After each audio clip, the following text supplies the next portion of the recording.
Good morning, good afternoon, or good evening, professional bakers, esteemed colleagues, passionate educators, dedicated academics, and sourdough enthusiasts from every corner of the globe. I am your host, Carl, the sourdough librarian, and it's an absolute honor to welcome you to this special live stream event as we celebrate a remarkable milestone, the 10th anniversary of this beloved sourdough library. Today we're making history by streaming simultaneously across multiple platforms. We are on Instagram, LinkedIn, Facebook, and YouTube, bringing together a global community of bread lovers like never before. In recognition of our international audience, we'll be repeating this live stream 5 more times throughout the day to accommodate the different time zones. And for our Spanish-speaking friends, the session at 4 p.m. Central European Summer Time this afternoon will be conducted entirely in Spanish. I will do my best. Our agenda is brimming with topics that promise to engage, educate, and inspire. We'll commence with a grand celebration of our 10 years journey, reflecting on the milestones that have shaped us. We'll then delve into the captivating worlds of the sourdoughs from the monastery of Xenophontos on Mount Athos in Greece. And we'll also share the findings from our latest experiment involving 17 unique sourdoughs from this very own library.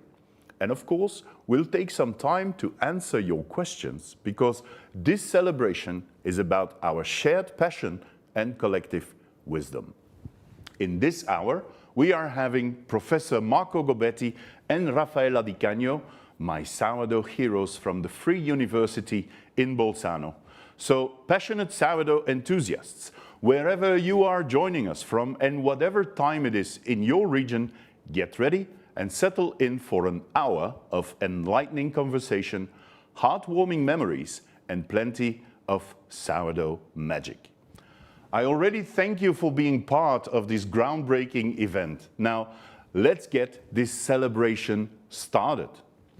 It is my distinct pleasure to introduce you to the celebratory portion of our event, marking the 10th anniversary of this extraordinary sourdough library. Back in 2013, the library was founded with a mission that was as simple as ambitious.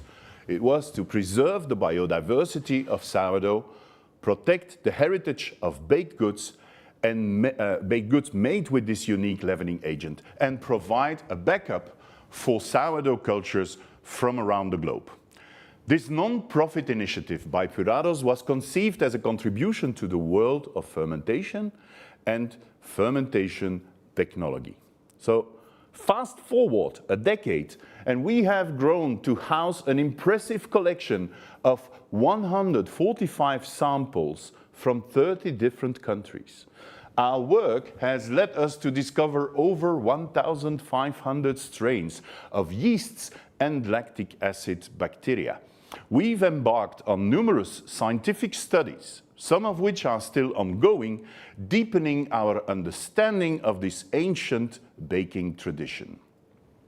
Our Quest for Sourdough website has become a hub for bakers worldwide with over 2,800 potential candidates registered to contribute their unique sourdough starters to our growing collection. We've safeguarded sourdoughs with rich histories, from those tied to the Klondike Gold Rush to one blessed with a piece of the original cross of Jesus Christ. We've even preserved a sample from one of the last samurai among many others that you can discover when visiting the virtual library.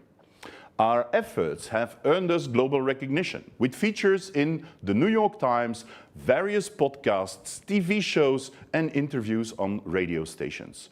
We've become a thought leader in sourdough and sourdough baking, bridging the gap between the academic world, the baking industry, artisan bakers, and home bakers. We have even begun the process to be recognized as part of the UNESCO World heritage, meeting 3 of the necessary requirements.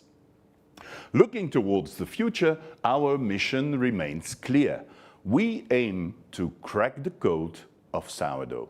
We strive to understand its contribution to better bread fully, how it can be controlled and perform more consistently, and how it can be used globally in baking, regardless of where you are on this planet or your economic status. We believe that everyone should have access to better bread and the wonders of sourdough.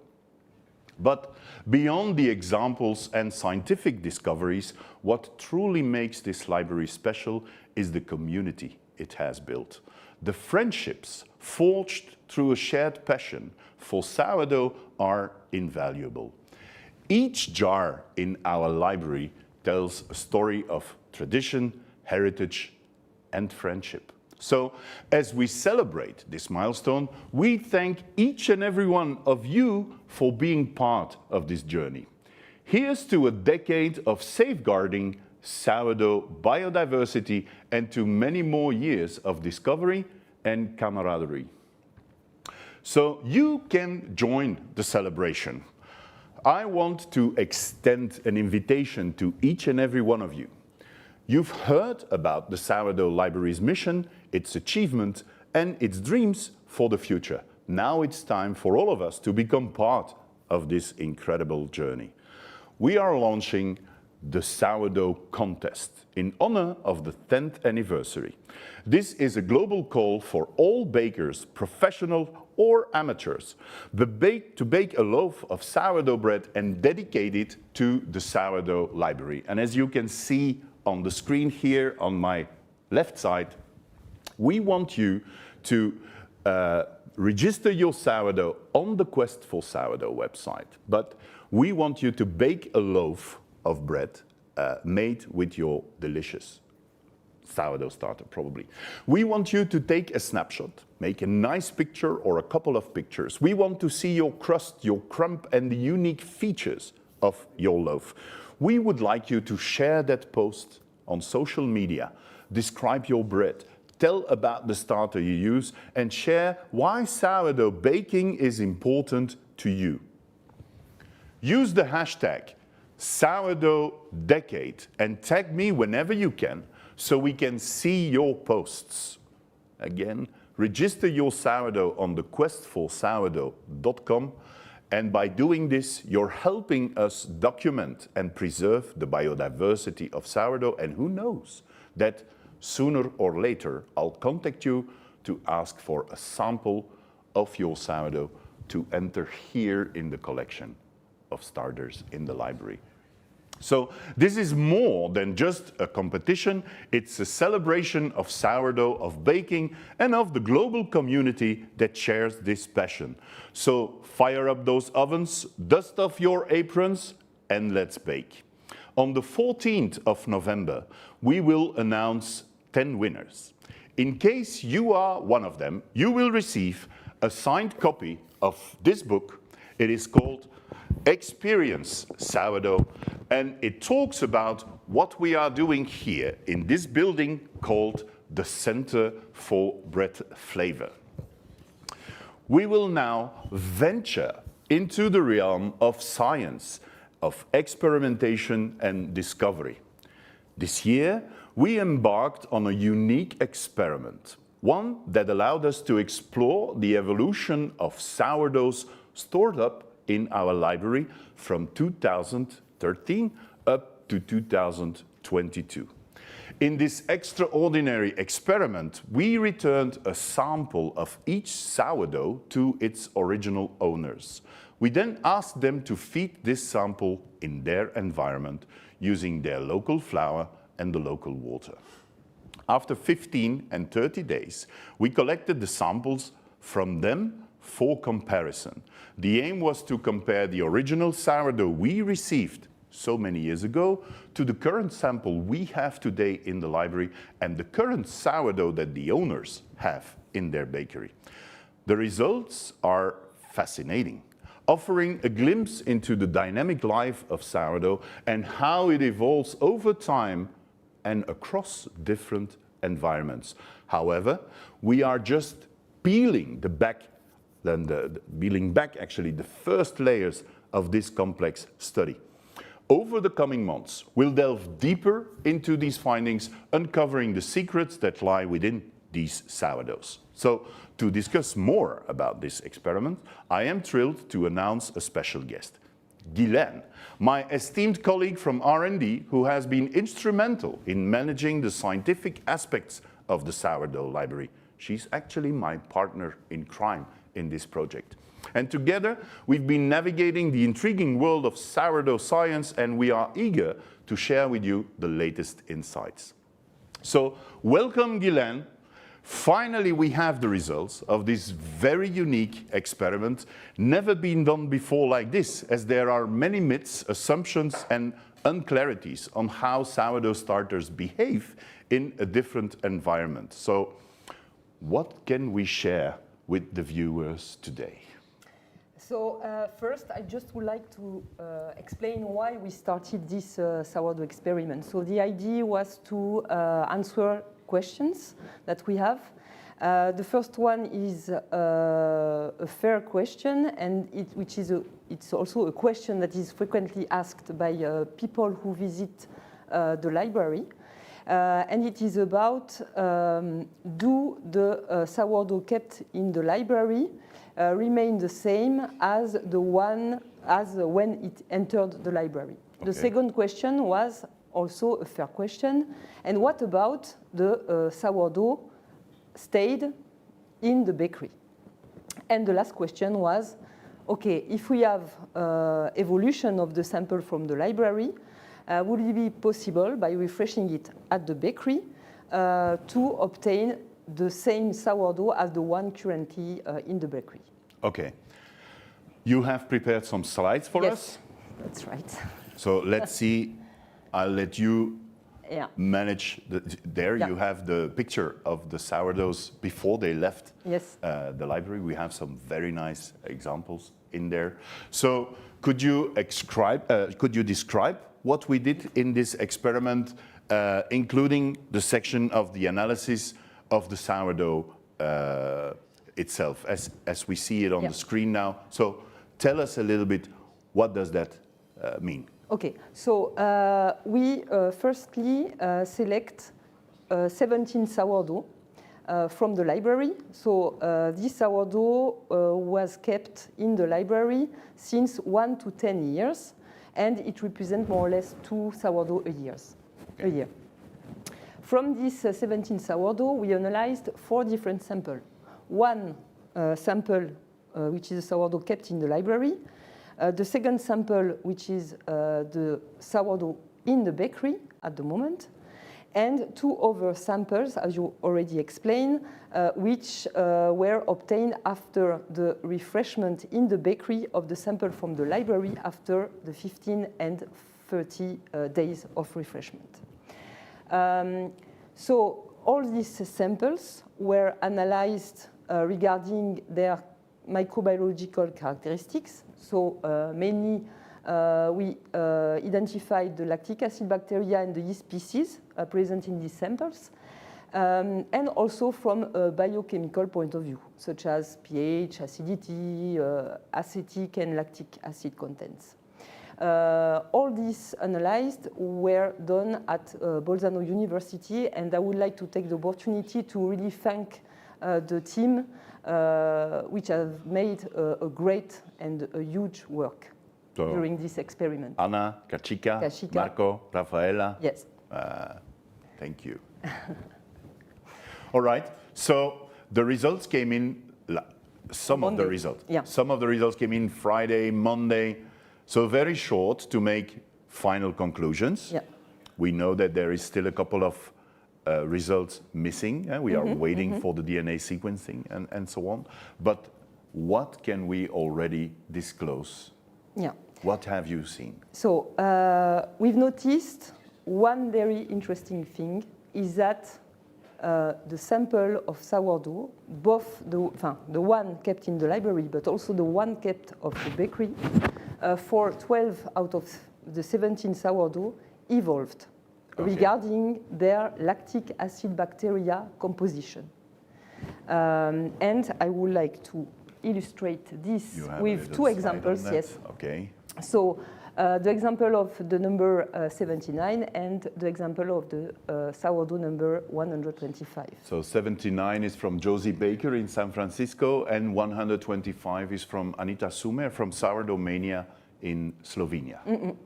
So for both of these sourdough, you can see the composition of the sample on the left kept in the library, and on the right, the one at the bakery. And you can clearly see that they are composed of the same lactic acid bacteria species. So it means that they evolve, and they evolve on the same way. Could that be due to the fact that we only refresh the sourdoughs here 6 times per year, and that we still use the original flour that the owners send us once a year? Yes, indeed. This could be an indication about the flour quality and importance regarding the microbial composition of the sourdough. Okay. Is there anything else you have? Yes, and so you see that there is an evolution, okay? And this evolution leads to a loss of biodiversity. So if we compare the sample we received at the entrance of this sourdough into the library, so it is the figure on the right, you can see that we lose both in the bakery and in the library, we lose species of lactic acid bacteria. Okay, so we can say that one of the main objectives of the sourdough library is to preserve the biodiversity. So whenever we get a sourdough, we isolate and we preserve the microorganisms at minus 80 degrees centigrade in the freezer. So that is something big that we do here then, by saying we preserve it, because the sourdoughs might evolve over time, so we take that snapshot? Yeah, indeed. That's, for me, this first information which came out this sourdough experiment confirm really the importance of the library regarding the preservation of the biodiversity of sourdough. Okay. And then secondly, as such, if we see that a vast majority of these sourdoughs that we have here evolve the same way as they do in their place of origin, the fact that we keep them here as a backup, whenever someone needs a backup, we have a good guarantee that these sourdoughs are a real backup for the owners in case something would go wrong in their bakery? Yes, indeed, that's true. We can say that the samples here, from the sourdough in the library, are really backup for the owner of the sourdough. Wow. Yes. So what's next?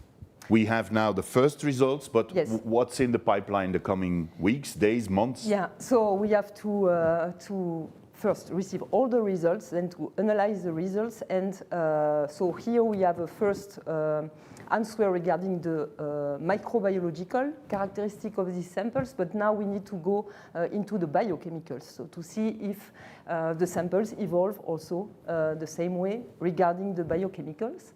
And what I'm also expecting is maybe more question than answer. As you know, okay. When we do such a study, that's usually the case. So therefore, I expect to start new studies in the coming months or years. And that's what is very interesting with sourdough. Okay. Can we agree that once we have the final results, that we dedicate a life with you again here in the library to communicate? People can send us their questions to really go in depth on all the findings that we have. So let's agree on that. Yeah. We promise that we will do that. Next, in a couple of minutes, I will have Marco Gobbetti and Raffaella di Cagno as guest speakers. They are, of course, doing all these analyses for us and making the final report. But what would be a question for you to Marco and Raffaella? Yeah, for me, the question is related to the biodiversity. So we've seen that there is a loss of biodiversity, and I'm wondering if this biodiversity has an importance or not regarding the sourdough. Okay, I'll ask him. Yeah, thank you. Thank you very much, Guylaine. You will come back 4 times more today Yeah. to discuss, and maybe we get some nice questions that we can tackle in the next live stream. Perfect. Thank you See very you. much, Guylaine. So do not hesitate to send us your questions. We follow them up on LinkedIn, on Facebook, on Instagram, and YouTube. And so let's now move on to the next topic, which I do not know by heart. Voila, there it is. So in a couple of minutes, well, no, actually right after the announcement, it's time to embark on the second part of our Greek adventure. For those of you who have followed the first stream, we showed the first episode of the Greek sourdough adventure. But in this episode, we journey north, from the balmy climes of Greece to the cooler landscapes of Finland.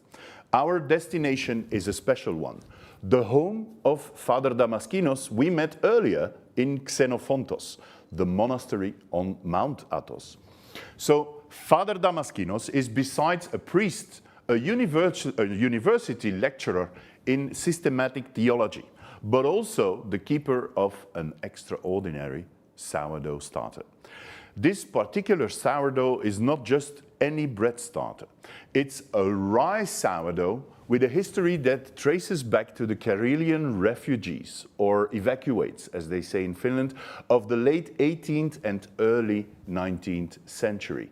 It's probably the oldest sourdough we might have here in this library, a living piece of history.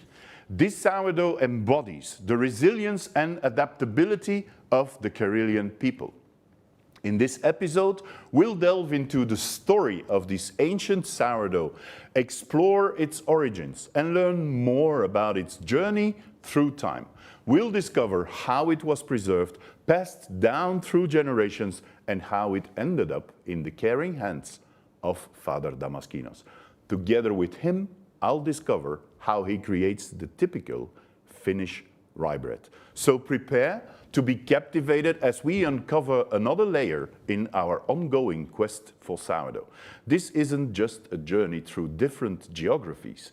It's a voyage through time, culture, and unbroken thread of human resilience. So enjoy the quest for sourdough, the Karelian legacy.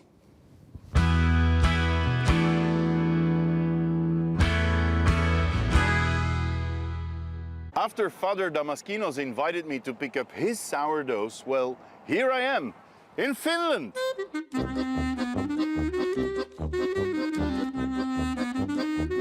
We first arrived in Helsinki, where I went on a quest to find out more about the tradition of rye breads in the Finnish culture.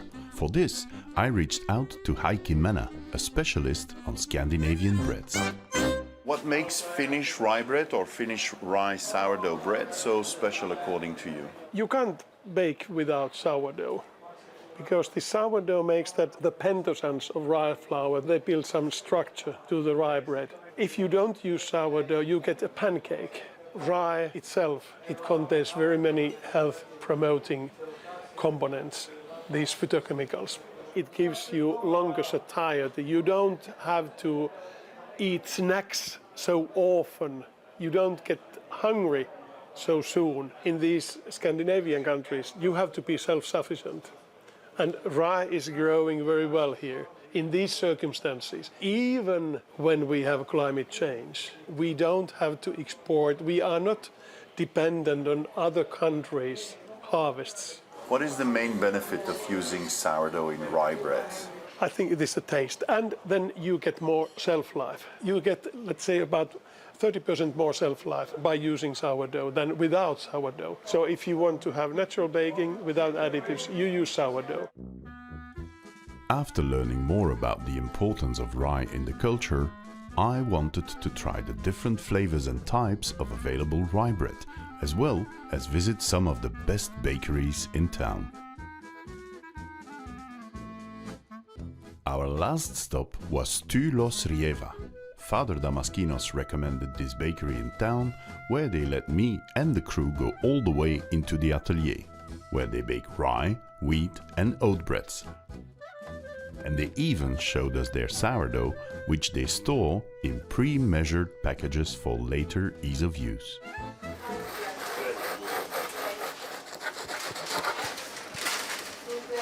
This bread is not made with sourdough, it's only with milk and yeast. It's very sweet, very round flavor, but nothing beats a good sourdough bread. We stayed overnight in Hämeenlinna, about 15 minutes away from Father Damaskinos' house and chapel, but now we are ready to make some rye bread.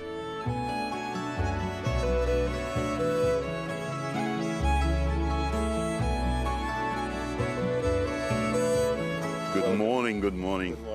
And here we are, in the middle of the woods in Finland, ready to discover the secrets of Finnish rye. There are basically two ways of preserving the sourdough. The traditional method is, when you use these wood vessels, is to leave the leftovers in the vessel and then melt them with water, and that becomes the starter. When you're in Mount Athos, do you work the same way? No, we never bake 100% rye bread. It's too tough for the Greeks. Now you add flour, don't add too much, and they should be quite runny. We will now let the sourdough rise for a day before we can start making the bread. When I was in Xenophontos, you triggered my curiosity and you had that rye sourdough. What can you tell me actually about that sourdough? My father's side of my family are refugees, or as we call evacuees, from Karelia, which is an area nowadays divided between Finland and Russia. There were about 400,000 internal refugees in Finland that came from there, including my father's family. The most precious thing that they brought with them was the rye sourdough, because that was a very important part of their culture. Unfortunately, the rye sourdough in my father's family has been lost. A friend of mine who's an Orthodox priest had an old refugee sourdough in his family. It probably dates to somewhere in the beginning of 19th century, end of 18th century. So we nowadays bake with the same sourdough. Well, if it can reassure you, in the library we will protect and offer a backup for as long as the sourdough library will exist. It's a good thing generally. As we see, wars come suddenly and they also affect the traditions of baking.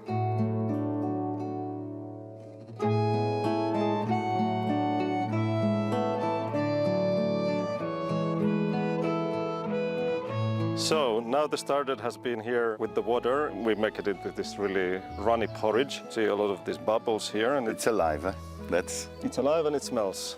It's very yogurty, very smooth, silky. I usually like my dough really runny, so that I barely can grab it with my hands. Okay. And do stuff, because that produces the best eating. What you want to do is add salt and then add flour.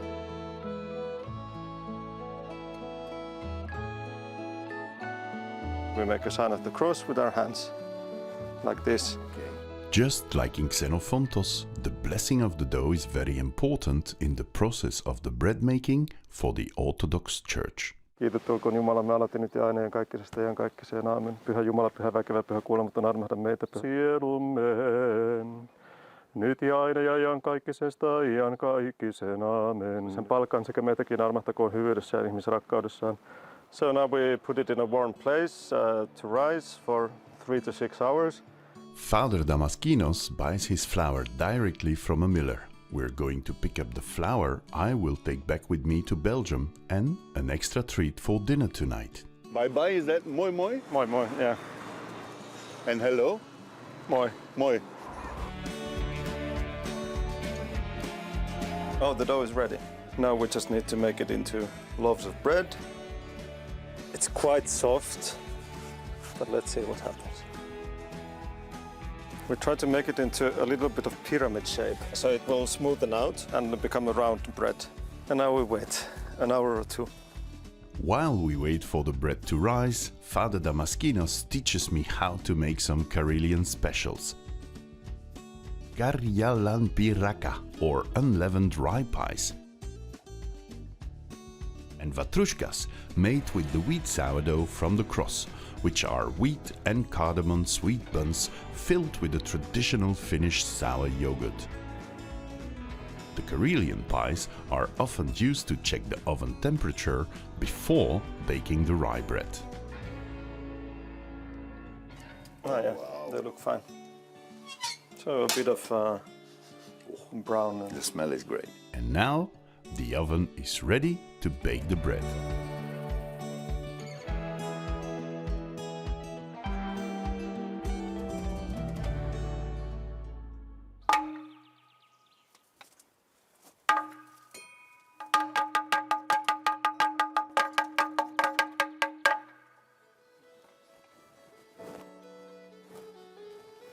So let's check the bread.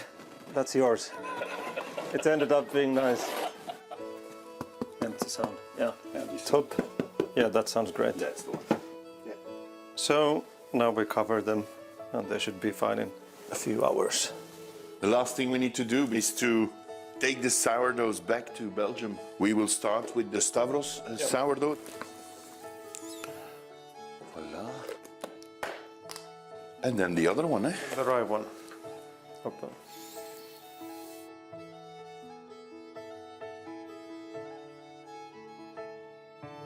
You promised this morning we were going to make a lot of things. Can we have a quick overview of what we have been doing actually today? So the first thing we did in the oven are the Karelian pies, which don't have any sourdough in them. Those you eat traditionally with this spread called egg butter. With the sourdough from Xenophondos of the cross, I baked this bread, which is a mixture of wheat, barley, oats and spelt.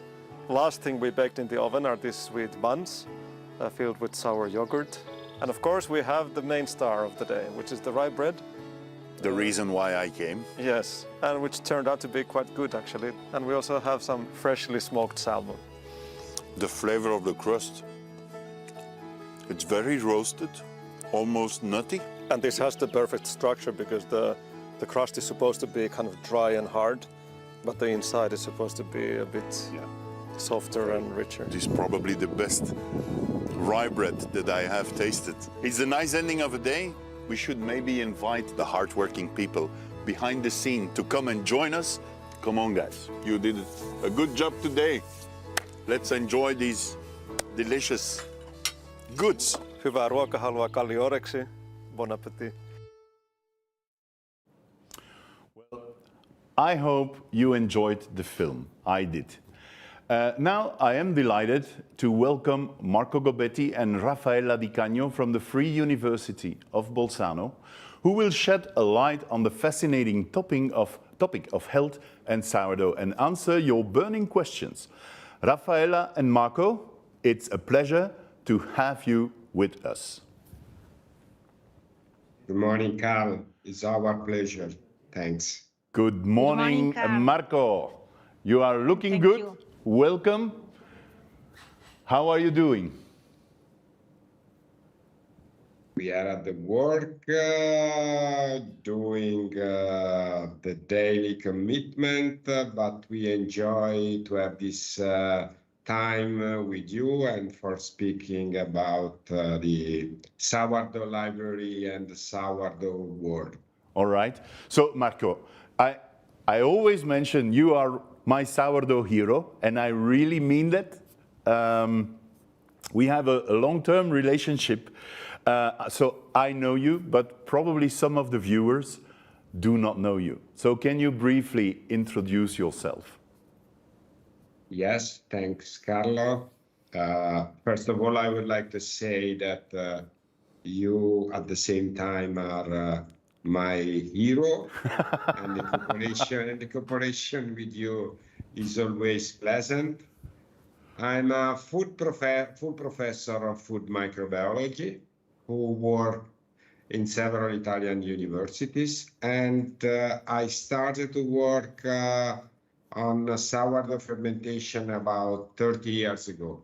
at that time, I'm quite sure very few people started to work on this type of fermentation, and soon I established a cooperation with many companies, and especially with you, Carl, and with your colleagues, which was very pleasant. And probably we were those much more involved in this 30 years of knowledge that I like to share with people that are connected now.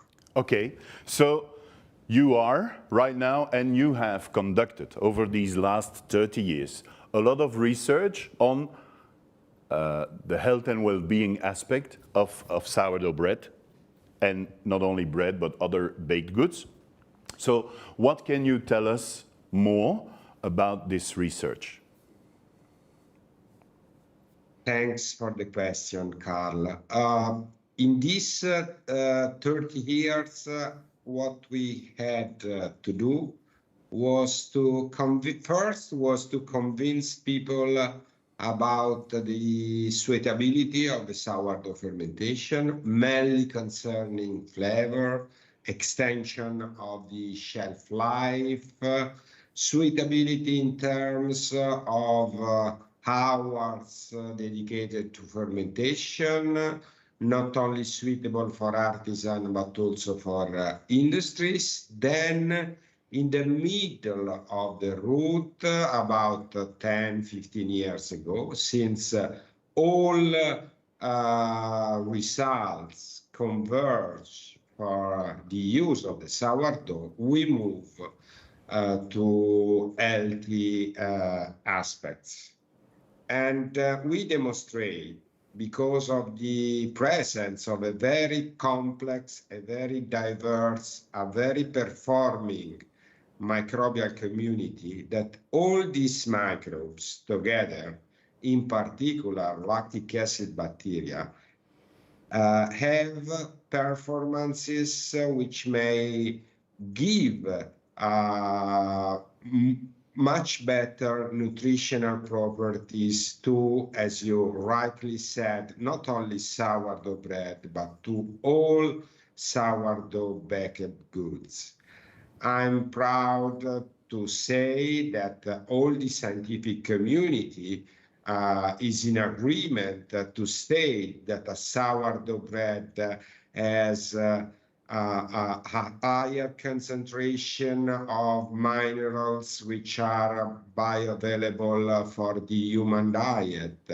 I'm proud to say that the sourdough fermentation is a tool to decrease the glycemic index of fermented baked goods. I'm proud to say that the digestibility of sourdough baked good is much better than the other form of leavening. And the last experiments we carried out, and all the scientific community is focusing, is also dealing with the effect of the sourdough fermentation on the functionality of those microbes which are living with us at the intestinal level. And the first experiments were very promising. All right. I remember that we were together in Romania, in Bucharest, for a sourdough symposium 5-6 years ago, where for the first time I heard you say that regarding the taste or the impact of sourdough on the taste of the bread, we have done already enough research and we start to understand the impact of sourdough, but that we needed to invest more time and effort to look into the healthy halo or the healthy aspect of sourdough and its impact on sourdough bread with regarding to the health and well-being. So how do you see that evolve, and what do you think we need to do the coming years in order to do that? Yes, I also remember the conference in Romania. It was very pleasant. And this conference was almost coincident with the turn of the scientific research dealing with the sourdough. It was the time, as you said, to move forward nutritional and healthy aspects. If you have a look on the output of the main research groups, all they are focusing on the nutritional and healthy properties. The next step, in my opinion, since also in this case, I think we don't need to demonstrate much more regarding the mineral bioavailability, regarding the impact on the glycemic index. The next step is to concentrate our efforts on providing more results dealing the digestibility, dealing the capability of the microbes within the sourdough to impact, for instance, some compounds which is present in cereals, in legumes, having anti-nutritional properties. And the next challenge, as I said before, is to demonstrate that heating the sourdough baked goods, we are improving the health of ourselves, but also of our microbes at the level of our intestine. I would stress also that now we have enough knowledge to guide the microbes which are naturally present in the sourdough. Therefore, we have all the knowledge to guide them for improving such healthy aspects. Wow. Okay. Since the very first start, and it's actually with you that we started to discover all these amazing things and the biodiversity of sourdough, you are also our most important partner in this sourdough library project. So how does the sourdough library contributes to all this research? Yes, Carl, I think it was one of the most clever ideas since the last decade to set a library. So I have to say my congratulations to you and to your colleagues. For giving you one example, I want just to recall you our recent publication that we did in cooperation with you, with some people from your company. We found a way, as I told you before, to guide in a proper way the microbes which are present in the sourdough. I'm meaning lactic acid bacteria and yeast. In practice, what we did, we reconstructed a synthetic microbial community. To do that, you need to have available representatives and very well performing sourdough. And the unique place you can find worldwide is the International Sourdough Library.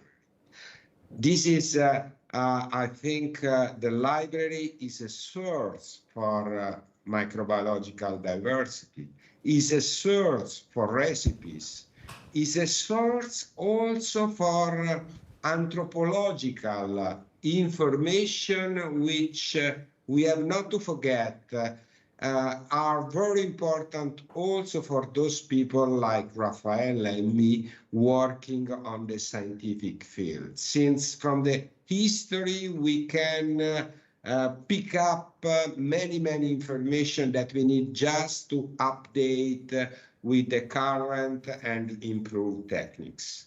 Okay. How do you see the sourdough library evolve over the years? We discuss on a regular basis on, look, this is what we have so far, and these are the sourdoughs that we have in the library. But you, as a professor, what are the sourdoughs that you would like to see to be added into the sourdough library collection?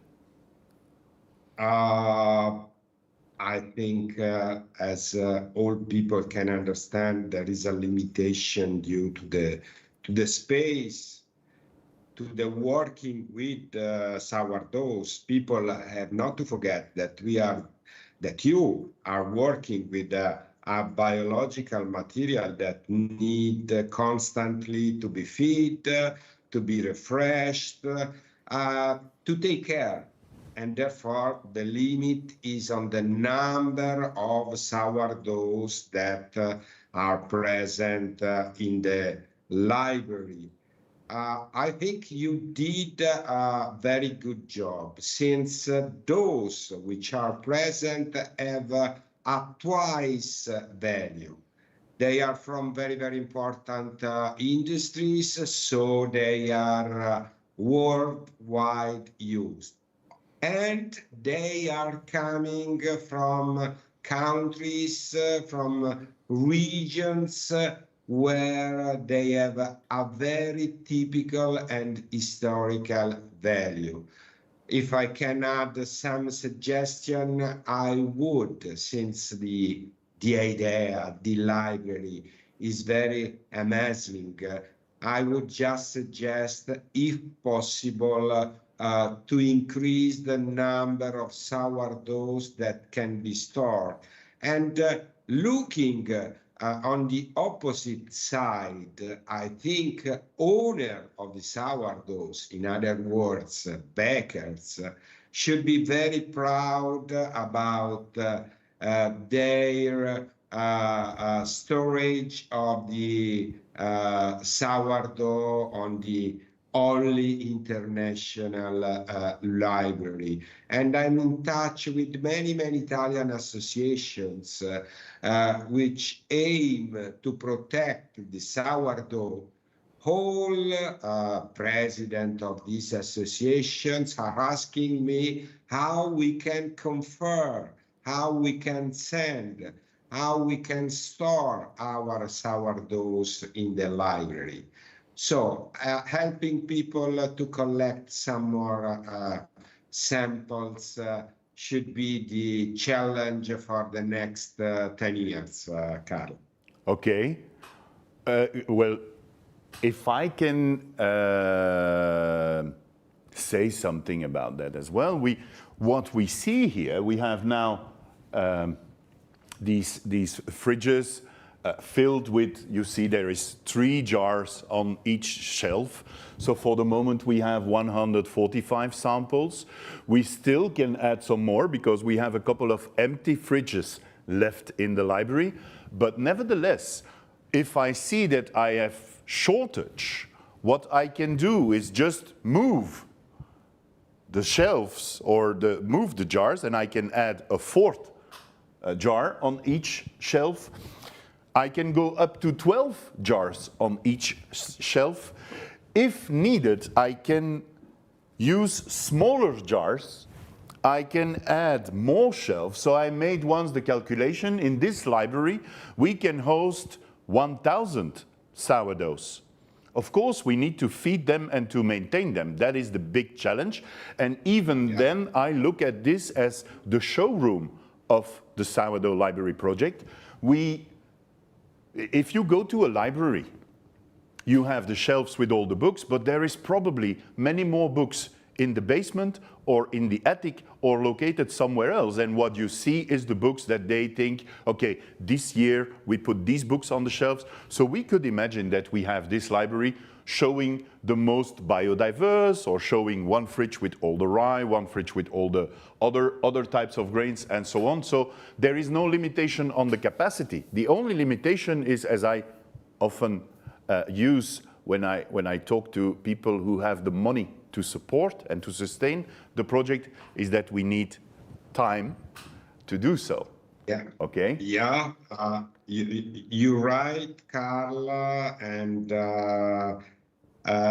I would like, in this context, to mention, and probably leaving the floor to Raffaella, another important initiative which is linked to the sourdough library and to which you participated at the beginning, at the starting, is the startup we have with you, Lab ID, and this is the sister or the brother of the sourdough library, since, as Raffaella may describe, the aim of this startup is to have a deepened characterization of all sourdoughs coming or which are connected with the library. Okay, so before we switch to Raffaella, I have an ultimate question for you that I got from Guylaine related to the experiment that we are conducting right now with the 17 sourdoughs. And so the question of Guylaine was, how important is the biodiversity of sourdough? I did 3 weeks ago, I did an opening lecture. I never in my life spoke for a conference 1 hour. And the title of the conference was Microbial Diversity.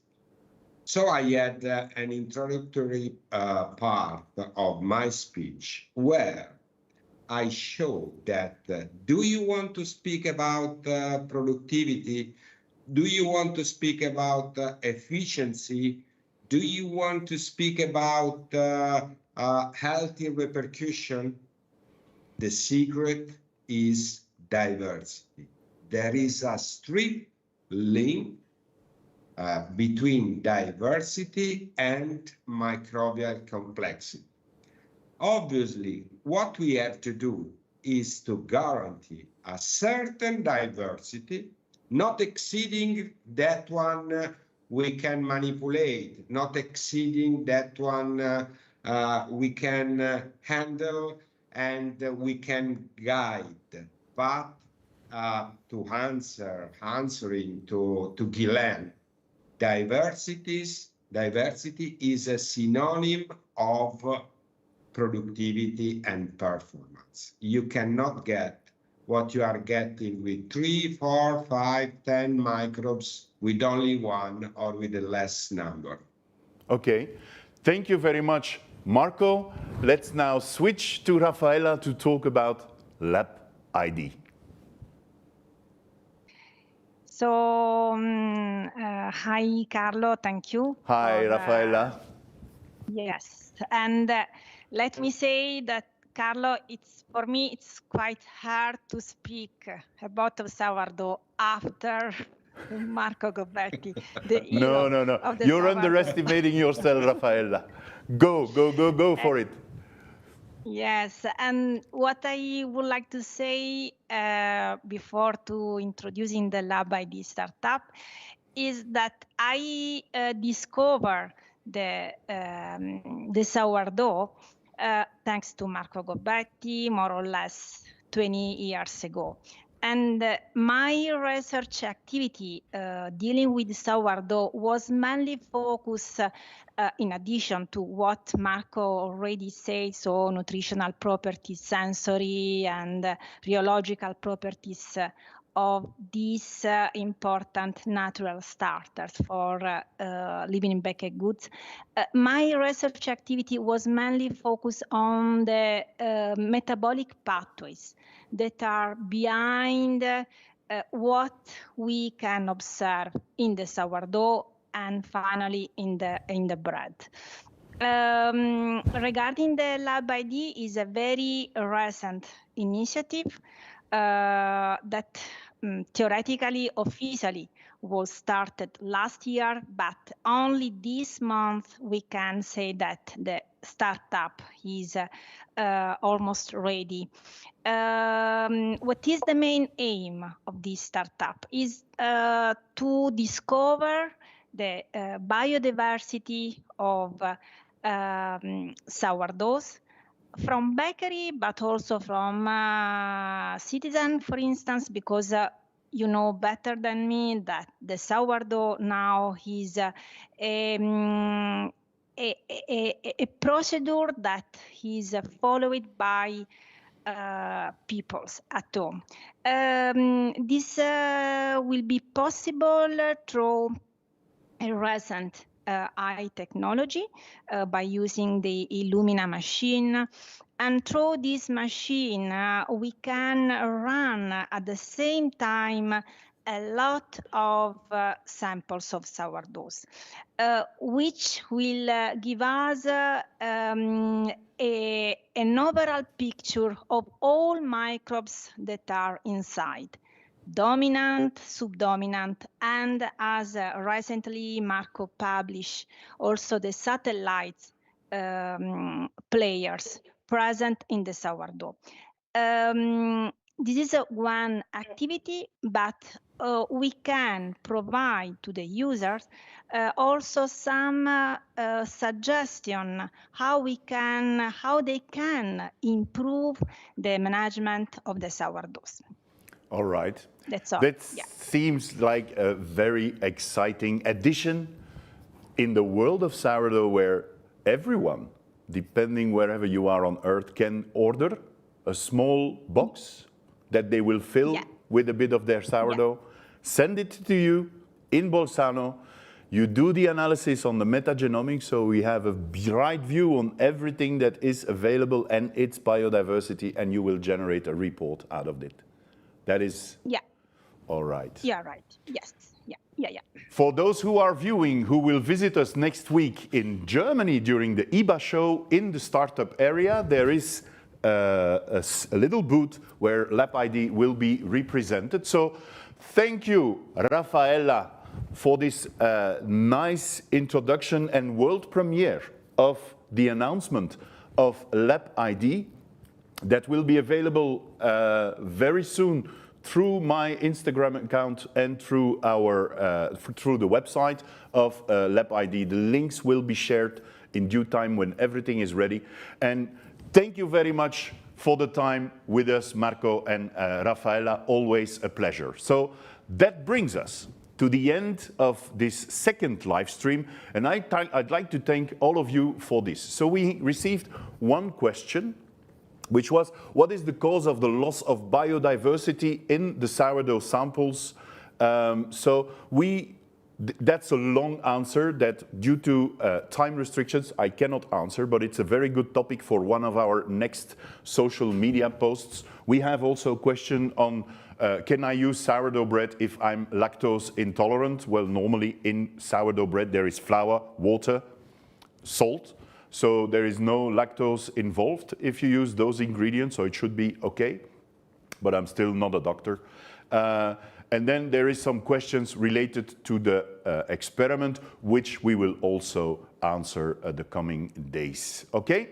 Our next live stream will start in 2 hours at 1 o'clock. It's now 11:30, so it's at 1 o'clock in 1 hour and a half, actually, where we will show the first part again of the Questful Sourdough movie, where we will go to discover the sourdoughs from the monastery in Xenophontos in Greece. And furthermore, I will share an interview I did last week with Guido van Herpe.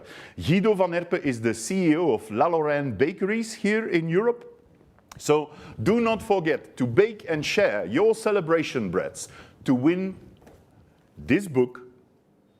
And tomorrow we will post a reminder on Facebook and Instagram capturing the essence on how you can win this book. And if there are questions that we did not answer, we will do so the coming days, the coming weeks, the coming months. Stay tuned. Thank you very much and see you soon.